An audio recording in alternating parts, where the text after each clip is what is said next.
The construction in Hamburg and along the interstate is also impacting some neighboring roads. Hugh asks, with all the construction on I-75, more people are using Hume Road. Do you know of any discussions to resurface or widen Hume? Here's our Victor Puente with the answer to that good question. If you've never driven it, Hume Road runs along I-75 between Winchester and Bryan Station roads.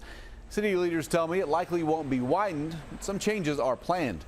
The Hamburg East complex is being built across Winchester Road from Hume. Traffic Engineering Director Jeff Neal tells me that construction, which you can already see, will include another traffic signal and realignment of Hume at Winchester Road. But he also told me, quote, there are no formal talks of widening Hume, and the current expansion area master plan would change the traffic patterns considerably, making widening very unlikely. The City of Lexington's Division of Planning presented that master plan last month. They highlighted 5 areas for expansion under the city's urban growth plan. One of those areas was Winchester Road and Hume Road. Looking at that proposal, Hume Road would run through a new development before continuing on past I-64 as it does now. They are still accepting feedback on that plan at urbangrowthlex.com. If you have a good question, just email us. Good question at WKYT.com. I'll see you on WKYT Mornings.